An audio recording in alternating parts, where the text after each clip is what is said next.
Bonsoir à tous et bienvenue sur la chaîne toujours proche des populations. Ravi de vous retrouver pour votre journal de ce début de week-end très footballistique. Au sommaire, à quelques heures de l'ouverture de la CAN 2023 dans notre pays, nous irons à Korogo, dans le nord de la Côte d'Ivoire, qui s'apprête à vivre au rythme de la fête du football africain. À l'international, c'est un succès significatif en matière de santé globale. Selon l'OMS, le Cap-Vert devient le 3e pays d'Afrique où le paludisme est officiellement éradiqué. Merci pour votre fidélité. La ferveur monte à quelques heures du démarrage de la 34e édition de la CAN dans notre pays et la ville de Korogo s'est mise aux couleurs de la fête du football africain. De nombreuses initiatives ont été prises pour permettre aux populations de vivre pleinement la compétition. La RTI, télédiffuseur hôte, a déployé un équipement de pointe au stade Amadou Gon Coulibaly pour garantir la qualité du signal et répondre aux attentes des millions de téléspectateurs. Reportage Konaté Ngamblé, notre envoyé spécial dans la cité du Poro. À 24 heures du coup d'envoi de la Coupe d'Afrique des Nations, la ville de Korogo se prépare à vivre au rythme du football. Au quartier Téguéré, où se trouve le plus grand village CAN de la ville, les prochaines heures seront animées par le ballon rond. Une initiative de la mairie de Korogo en collaboration avec le conseil régional du Poro pour permettre aux populations de vivre pleinement la compétition. Korogo est grand. Tout le monde ne peut pas aller au stade parce que tout le monde est mobilisé.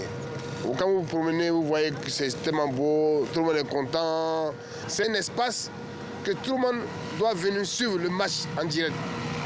Quand les éléphants vont jouer, il doit la bouffe, il doit le barbecue, il doit les artisans qui vont venir vendre les asiers pour que les touristes puissent aller avec un souvenir. Nous allons prier pour les équipes qui seront ici, sans oublier les éléphants.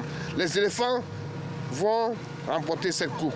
Des initiatives privées ont également vu le jour un peu partout en ville, comme ici à Obali, fan zone officielle aménagée par le COCAN, et au village CAN Fusion Culture, où un accent particulier est mis sur le contenu des activités à proposer aux passionnés de foot qui viendront visiter cet espace, qui peut accueillir 300 personnes. Korogo en ébullition pour la CAN et regorge pas mal d'initiatives similaires, mais la nôtre a une particularité, c'est vraiment de faire vivre la culture sénifo à tous nos participants. Ici, sur cette scène, vous allez voir les balanphonies se produire, le djeboloy et toutes les danses culturelles locales et même la ressource culturelle locale en termes d'artistes locaux, ils ont besoin de se faire voir et de se faire entendre. Le rond-point de la mairie, lieu emblématique de la ville de Korogo, et certaines artères, comme celle menant à la rue Port, n'ont pas été oubliées. Des initiatives qui plaisent aux populations.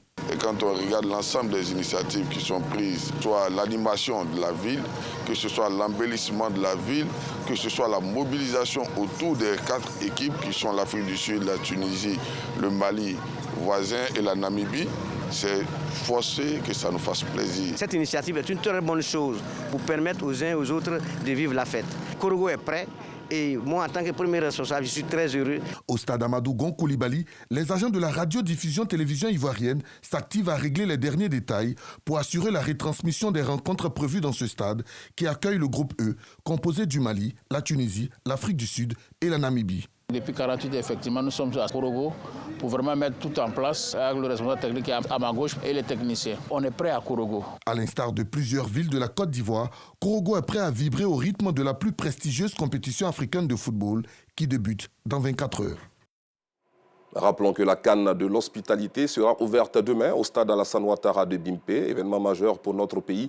Il suscite un engouement sans précédent chez les Ivoiriens, tous mobilisés pour la réussite de la compétition. Toujours à propos de la CAN 2023, le directeur du Haut Conseil du patronat des entreprises du transport routier a initié une caravane pour sensibiliser les transporteurs sur les comportements adoptés au volant. Plusieurs communes d'Abidjan ont donc été visitées pour appeler les acteurs à la discipline pendant la CAN de l'hospitalité. Asita Diarra, Zietraoré. C'est par une parade que le directeur du Haut Conseil du patronat des entreprises des transports routiers et son équipe ont sensibilisé les transporteurs aux bonnes attitudes au volant et au respect de la clientèle. Ils ont sillonné plusieurs communes du district autonome d'Abidjan, entre autres Trècheville, Yopougon, Abobo et Adjamé. Ce matin, nous sommes rassemblés dans le cadre de l'organisation de cette grande caravane des transporteurs et des conducteurs routiers de Côte d'Ivoire. À cet effet, tous toutes les couches socio-professionnelles sont sollicitées en vue de sonner la mobilisation. Pour que véritablement les transporteurs, les autres populations ivoiriennes puissent se lever, puissent se mobiliser pour que la fête soit continue tous les soirs, tous les jours, pour que véritablement notre pays puisse montrer au monde, à l'Afrique, que nous avons accueilli un grand événement et que nous sommes heureux de l'organiser. Tous se disent engagés pour la réussite de cette CAN de l'hospitalité. Nous sommes totalement prêts pour la CAN. Le pays va recevoir près de 2 millions de personnes et c'est le VTC qui sera beaucoup sollicité.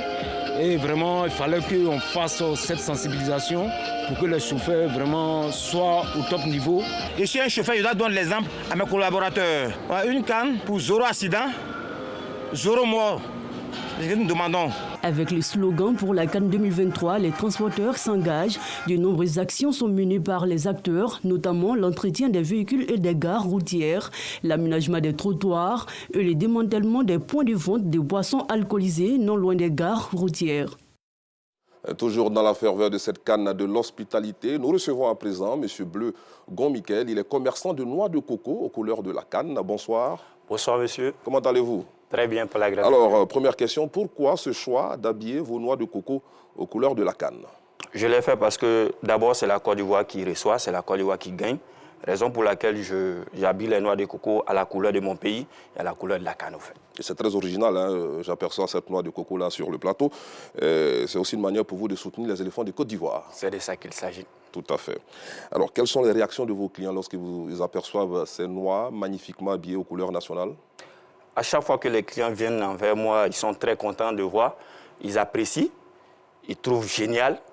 Ils demandent même à ce que, si cela peut continuer comme ça. Donc, les clients sont toujours contents de me voir et ils apprécient toujours. Est-ce que le fait d'habiller ces noix de coco-là aux couleurs nationales change, bien sûr, le prix? Est-ce que le prix augmente avec ces couleurs? Non, non. Le prix reste le prix, qui est toujours sur le terrain. Le prix n'est pas augmenté parce que on accueille. C'est la Côte d'Ivoire qui gagne, c'est la Côte d'Ivoire. La Côte d'Ivoire, c'est un pays de joie, c'est un pays de fête. Donc, on reste toujours avec le même prix qu'on a l'habitude de faire ici, sans la fête.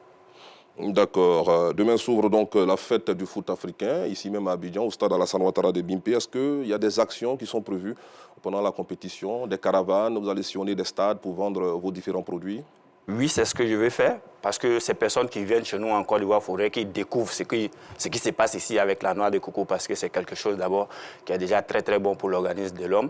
Tous ces sportifs, toutes ces personnes qui viennent supporter leur peuple doivent découvrir la chose dont je m'efforce à être sur ces différents stades, à être sur ces différentes manifestations pour que ceux qui viennent chez nous puissent découvrir aussi la noix de coco et c'est bien fait. D'accord. Vous n'avez pas de local fixe, hein? Bon, pour le moment, je n'ai pas de local fixe, mais je vais être sur ces différents stades afin qu'à chaque fois, les gens aient à ça, en fait. On a parlé du prix tout à l'heure. Est-ce que ces couleurs-là changent-elles le goût? Non, le goût reste le goût, parce que c'est... L'eau de coco, d'abord, c'est quelque chose qui vient de Dieu parce qu'on ne sait pas qui a mis l'eau dans le coco, si ce n'est que Dieu. Le goût reste le goût et le goût est toujours bien super et impeccable. On vous permet de lancer à présent un appel aux téléspectateurs et internautes de RTI2 pour terminer. Je ne peux lancer cet appel sans d'abord saluer des personnes qui, aujourd'hui, ont bâti leur force, leur courage pour organiser ce CAN chez nous en Côte d'Ivoire. Parce que c'est une CAN de joie et j'en profite comme ça pour remercier son Excellence le Président de la République de Côte d'Ivoire pour tous ces travaux qu'il est en train de faire aujourd'hui pour la Côte d'Ivoire. Et ce que je sais, c'est que c'est la Côte d'Ivoire qui gagne. Donc j'en ai besoin de ces moyens pour que je puisse livrer à chaque fois, pour que toutes ces personnes qui vont venir à la CAN, toutes ces personnes qui vont venir à ces différents stades peuvent goûter l'eau de coco. D'accord. Merci beaucoup, Michael. Et surtout, bonne chance. Merci. Autre chose à présent, la journée mondiale du braille est célébrée chaque 4 janvier pour souligner son importance dans la réalisation des droits fondamentaux des personnes non-voyantes et malvoyantes. Cette invention de Louis Braille permet aux personnes malvoyantes et non-voyantes de lire et écrire. Nos reporters Aïcha Guiri et Joël Gossé nous conduisent à l'Institut des aveugles de Yopougon où, grâce au braille, certains apprenants sont désormais titulaires des diplômes.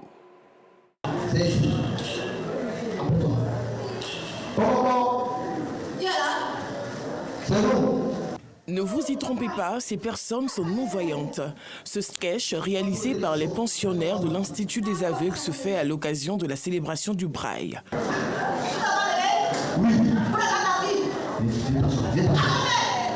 Après un an de formation académique, les élèves de l'Institut national ivoirien pour la promotion des aveugles sont prêts à entrer dans la vie active. Formation reçue par l'ONG Voir des doigts. Nous avons constaté que tous les handicapés visuels de Côte d'Ivoire ne pouvaient pas intégrer l'Institut des aveugles. C'est ainsi que nous avons créé cette ONG pour permettre à ceux qui ont plus de 28 ans d'être formés à l'outil informatique et bien sûr à l'initiation à l'écriture braille. Et ils viennent à nous à zéro et retournent en famille dans la société comme des héros. Et c'est toute notre satisfaction. Malgré leur handicap, ces apprenants ont réussi à mettre en lumière leur talent de musiciens et d'artistes chanteurs.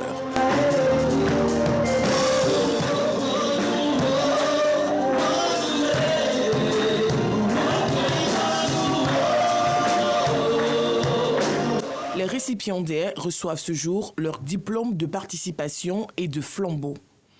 Ils profitent de l'occasion pour exprimer leur gratitude à l'endroit de toutes ces personnes qui ont contribué à leur réussite. C'est un message d'espoir que je veux leur donner. Leur dire que tant qu'on a la vie, on a encore de l'espoir. Mariam Koulibaly, marraine de la cérémonie, se dit heureuse de se retrouver en compagnie des personnes malvoyantes qui refusent de tendre la main. Encadrer ces personnes-là, c'est pas facile. Accompagner ces personnes, c'est pas évident. Et que ces personnes même acceptent de revenir à l'école pour apprendre à lire le braille, je trouve que c'est quelque chose de génial et c'est la raison pour laquelle nous sommes là, pour les encourager et les féliciter. À les rencontrer, à échanger avec eux, à partager avec eux, vous vous rendez compte que la vie ne se limite pas à vos petits problèmes et vous voyez la vie différemment. Donc c'est vraiment un exemple de courage, de résilience que nous pensons qu'il est opportun de promouvoir et c'est la raison pour laquelle nous essayons d'en faire un écho, mais favorable auprès de toute la population. Le braille est ce système d'écriture dans lequel chaque lettre, chaque chiffre et même chaque symbole musical, mathématique et scientifique est représenté au moyen d'une combinaison de 6 points.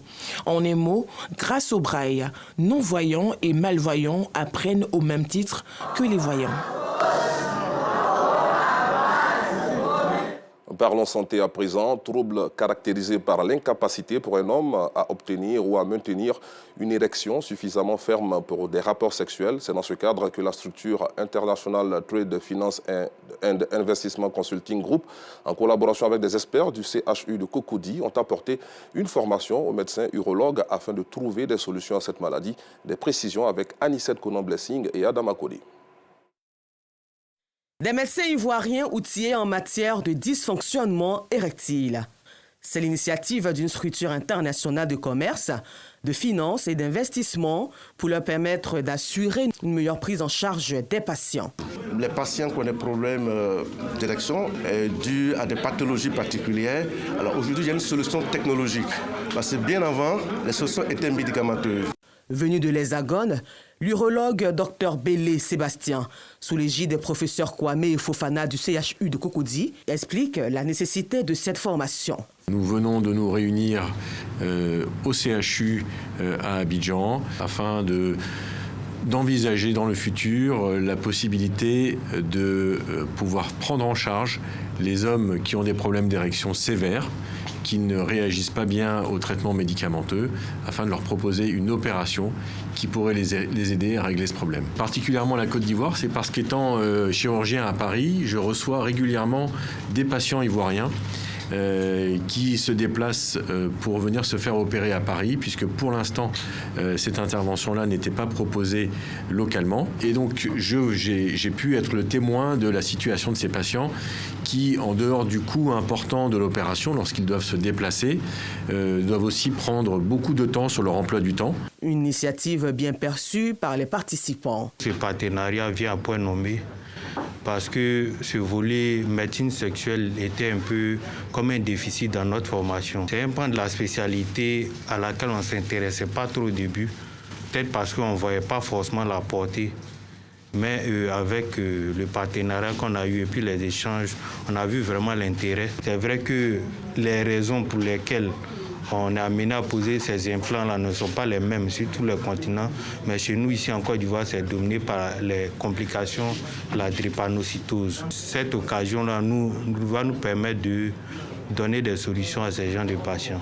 Depuis sa création en 2007 en Caroline du Sud, aux États-Unis d'Amérique, la structure internationale de commerce, finance et d'investissement, à l'initiative de cette formation, fait de l'accès pour tous à des soins de qualité son cheval de bataille. Retour dans la commune de Yopougon où pour permettre aux veuves d'être autonomes, l'organisation non gouvernementale Petraroc qui œuvre pour le bien-être des veuves et des orphelins a offert récemment du matériel pour leur autonomisation. C'était à la locodrome de Niangon, un moment de joie que nous font vivre Joël Gosset et Théodore Zouzou.